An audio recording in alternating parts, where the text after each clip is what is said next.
Very lovely good afternoon to all of you. I am Dr. Pooja, and today I will be giving you a brief insight of a recall of INICET, which was conducted in the month of July.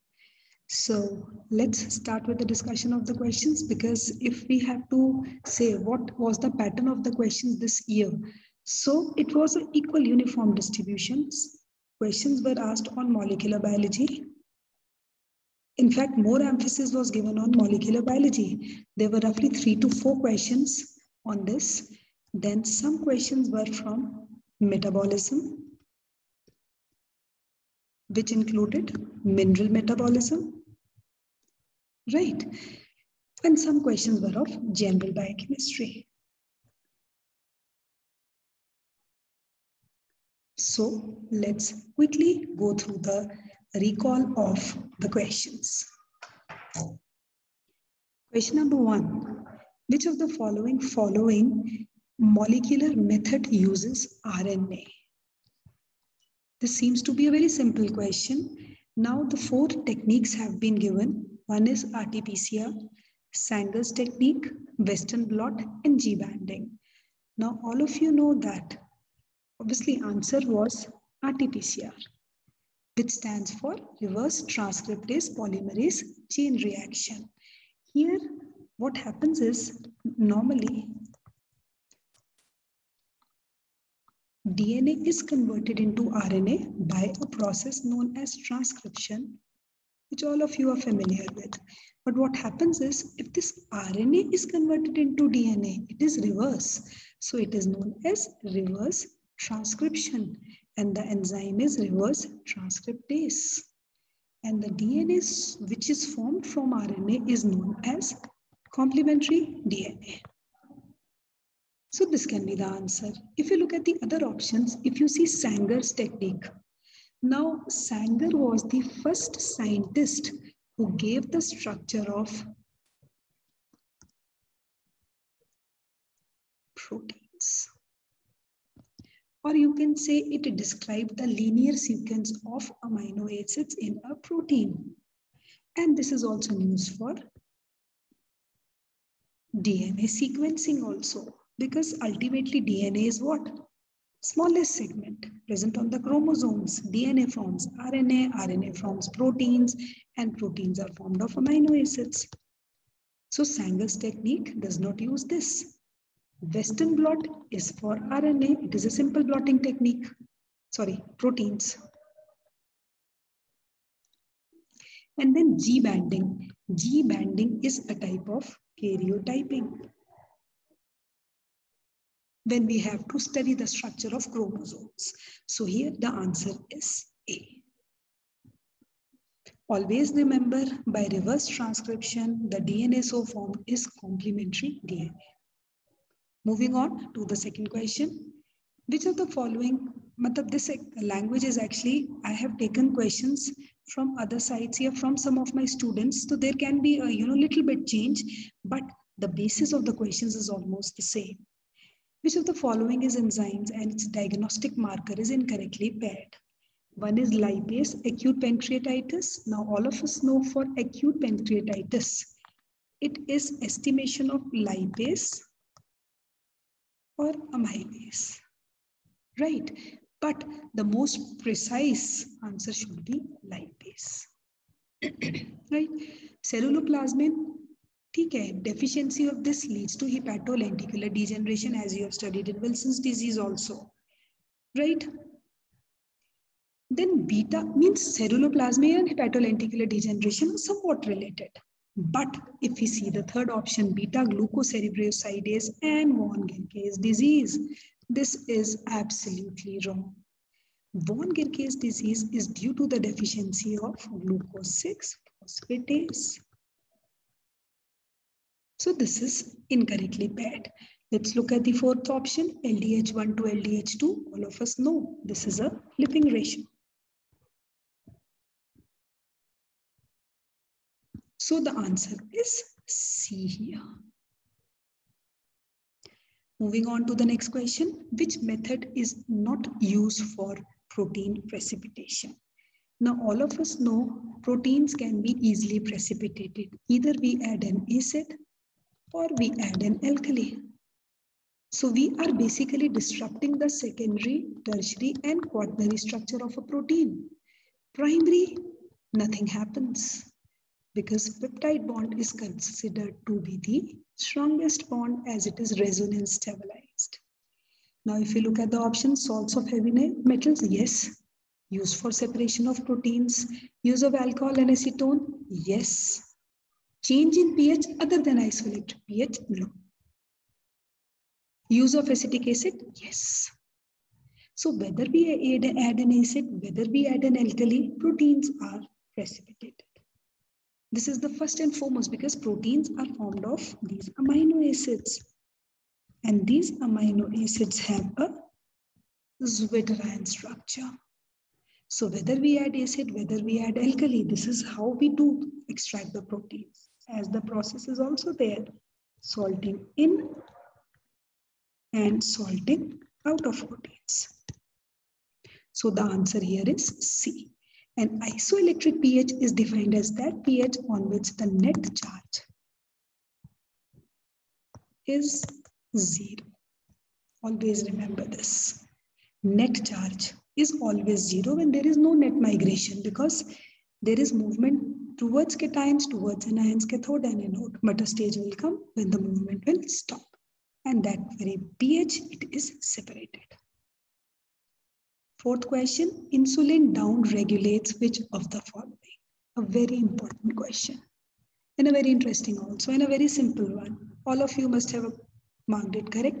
It has to be hormone sensitive lipase because it doesn't have any influence on gastric and pancreatic lipase. Now the options left are hormone because it is hormone sensitive. And if we have to differentiate between lipoprotein lipase and HSL, the basic difference is it works in accordance with the hormones present in the adipocytes. And how it acts? It acts by simply accelerating lipolysis. What is the basic difference? If we look at this, there is difference in the presence of that, as we can see here. Lipoprotein lipase is responsible for hydrolysis of lipoprotein TGs into free fatty acids and obviously MAGs. Hormone sensitive is a intracellular neutral lipase that is capable of hydrolyzing TGs, DAGs, this and water-soluble substrates. The second most important difference is lipoprotein lipase is attached to the luminal surface of the endothelial cells in capillaries of the adipose tissue. It always is attached to the endothelial cells, but HSL stands in adipocytes. Then it hydrolyzes the extracellular TGs in lipoproteins, whereas this hydrolyzes various intracellular TGs inside the adipocytes. And the most important difference is insulin activates LPL and inhibits HSL. Very, very important. Whereas glucagon will activate along with catecholamines, hormone sensitive lipase. So it will downregulate this. So the answer would be A. Moving on to the next question. HbA1c is measured by, again a very important question. Now most of the students will get confused in affinity chromatography and ion exchange chromatography. So it can be affinity chromatography also, but when we are talking about A1c, because here what is happening is it is binding to the valine and epsilon areas. So what happens here is cation exchange chromatography is used. And if we look at the reason, cation exchange HPLC, it is a type of ion exchange HPLC only, because as the separation of hemoglobin molecules is based on charge and they are positively charged. Then what happens is red blood cells are lysed and pass through a negatively charged resin packed in a column. Since it is positively charged, it will interact with the negatively charged resin, so the negatively charged move at a faster rate. And the bound hemoglobin are released by various solvent conditions injected into the column. So this is how they are separated. So the answer would be ion exchange chromatography.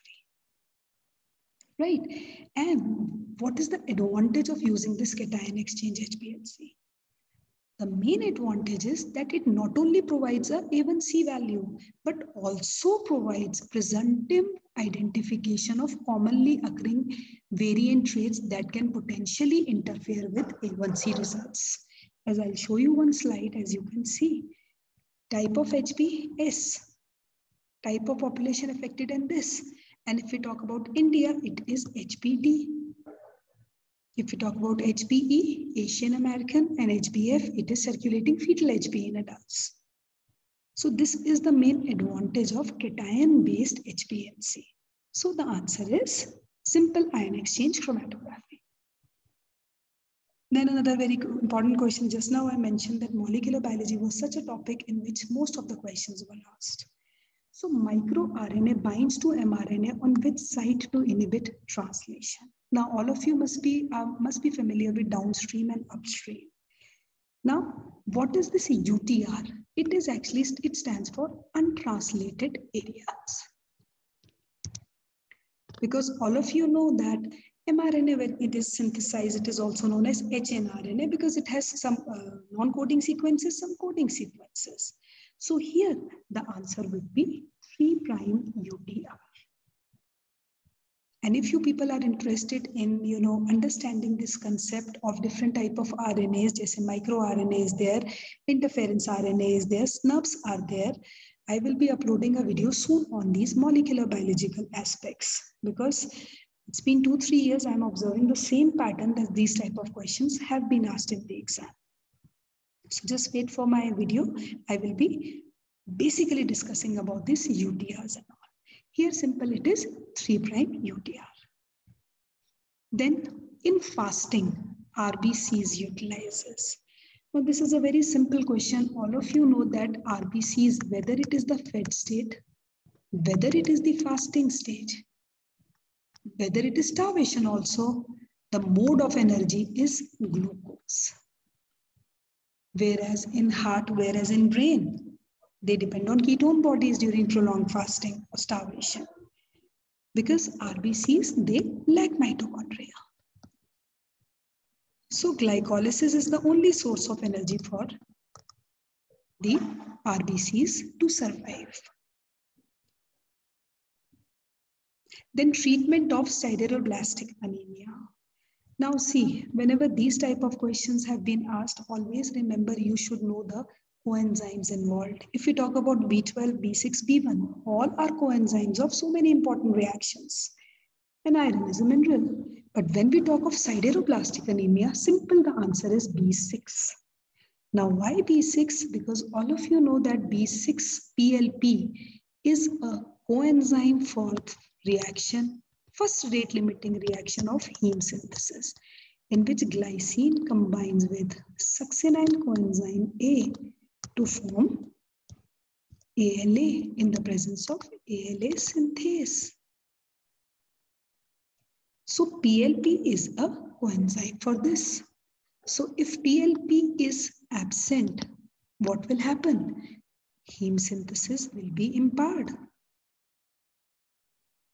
Won't be there. Right? Obviously, when heme is not synthesized, it will lead to sideroblastic anemia.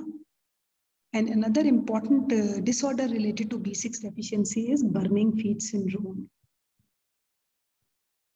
Different neurological manifestations are also there. This question can also be asked in the exam. So the answer is simple B6 PLP. And PLP is used as a major coenzyme in this reaction.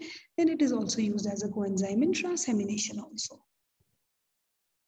Moving on to the next question, RNA interference or miRNA.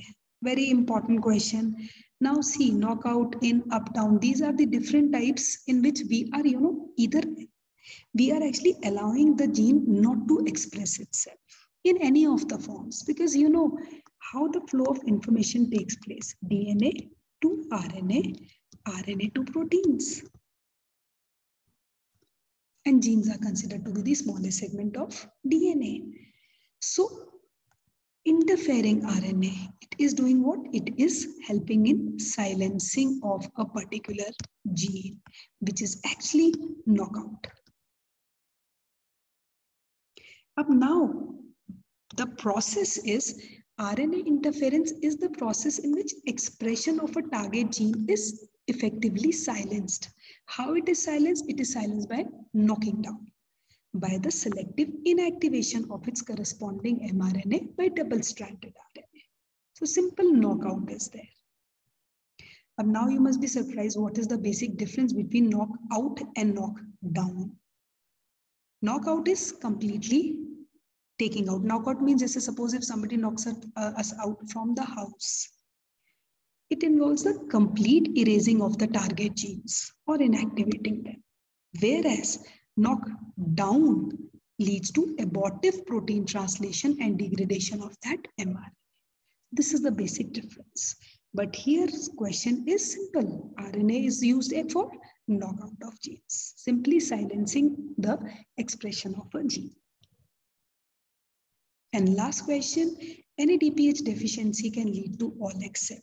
Now see, NADPH is synthesized through HMP shunt.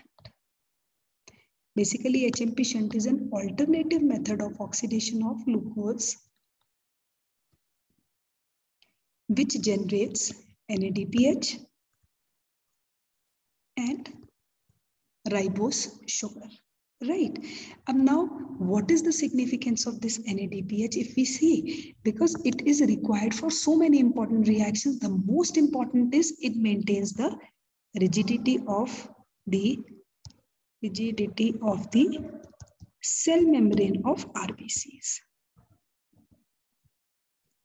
by keeping glutathione intact, because glutathione occurs in two forms, oxidized one and reduced one. So reduced to oxidized or vice versa, it is done by this NADPH. So its deficiency will lead to all except impaired glutathione will be there, RBC's lysis will start, decreased lipid peroxidation. This has nothing to do with NADPH deficiency.